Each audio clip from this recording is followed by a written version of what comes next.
Welcome to this special edition to one of our Executive Exchange podcasts. Today I am talking with Jess Bohorquez from Australia about her podcast called Our Water Connection. Jess, brilliant to connect with you. Thank you, Piers, and thanks for having me today. So I guess the question we should start with is, what is Our Water Connection? I suspect that our is doing some heavy lifting here.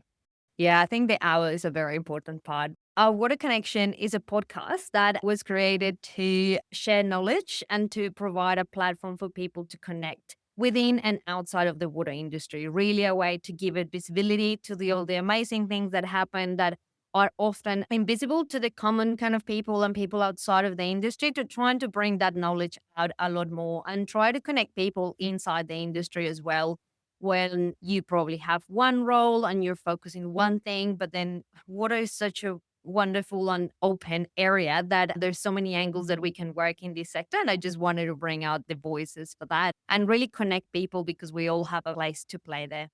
Excellent. So it's for both professionals within the water sector and for people who are not in the water sector, the general public. Is that right? It's for both groups. It was created initially with a target audience inside the industry, probably young water professionals starting their careers. But it's one of those things that you put out in the internet and you never know what's going to happen. And I've heard of people listening to it from outside the industry, maybe not all of the episodes, but like, water treatment plant. I wonder how water actually gets treated. And because the way that I conduct the conversations is asking those very simple questions that start from the very basics, it allows people from the general public to actually learn some of those concepts. Brilliant. All right. Tell me a bit about your journey. Yeah, so I live currently in Australia, but I'm originally from Colombia. So I'm a civil engineer by training, but with a little bit of a different kind of path from the traditional engineering field. So I worked for a number of years in research and I came to Australia to do a PhD. I worked in leak detection techniques and machine learning. And around 3 years ago, I made the jump out into consulting. So I work in a consulting company right now, helping water utilities in the planning space of infrastructure projects for water. Excellent. And I don't think we're going to name your employer because this podcast, Our Water Connection, is something that you, Jess, have set up on your own in a sort of entrepreneurial spirit to spread the word. That's right. This is year two, but I've probably been 3 years already thinking about the idea from like, it would be great if I can talk to people that are experts in something and ask them the basic questions, all the way to talking to you here and having people every fortnight coming and talking to me about all different things to give a voice to the industry. My next question was going to be, how many podcasts have you done and how frequently they're released? But I think you've just said 2 years and every 2 weeks. I've done 2 seasons, so we are currently on the season 2. I believe by the time we're recording these, probably around episode 33 is already up, and I'm aiming for maybe 42 by the end of the year. So I'm running them between February to October, which is when National Water Week is here in Australia, to give it more attention to that week as well. So yeah, they come out every fortnight, every second Monday. I've got a new conversation there for people to listen. Excellent. And what sort of people are you interviewing? I've been very fortunate to have a wide variety of people. I started with Carleen Maywold, the water ambassador, who is in South Australia, someone with a lot of experience in policy, and she has been actually in government. And then I started asking, can you refer me to 3 people? So I've had managing directors of water utilities, people working in other associations like related to regulation and other aspects, lots of technical people, both consultancies and water utilities as well. I think I did an episode last year about careers showcasing different angles that people can have in the industry.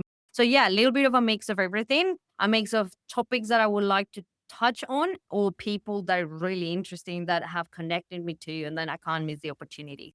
Excellent. That sounds good. And bearing in mind your target audience, as you said at the beginning when you started, was those new people into the sector, actually having someone who can paint a broad canvas of what's going on is incredibly useful. All right. Tell me, how do you feel the new voices are shaping the sector?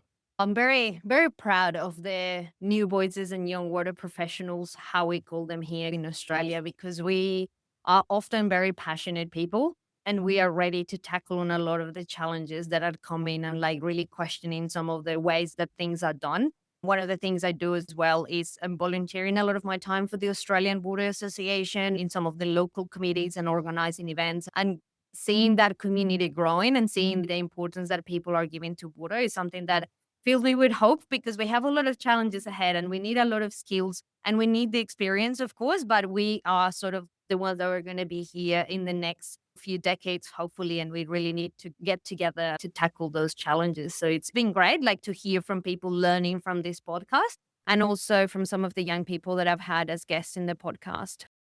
I think you're making such an important point. We are on the cusp of a never seen before environmental crisis.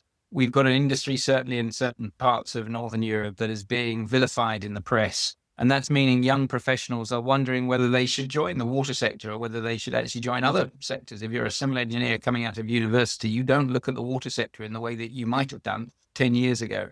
And providing something that will give support and encouragement, because the only way we're going to come back from this environmental precipice is with brilliant people working incredibly hard to solve those problems.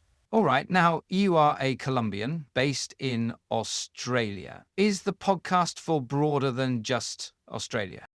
Yes, the podcast has always been focused globally. Like, I've had a couple of guests that have been based in Europe. I actually did an episode in Spanish in this year as well, because there was a water restriction process going on in the city where I'm from, Bogota.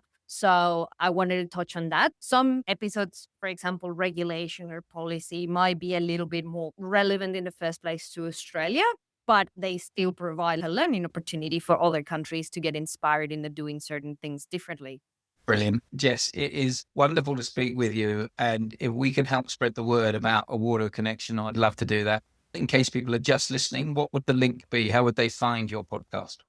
Yes, our Water Connection is present in all podcast platforms. So all you need to do is type our Water Connection. We are on LinkedIn predominantly at the moment in terms of social media. So you can go and follow the journey there.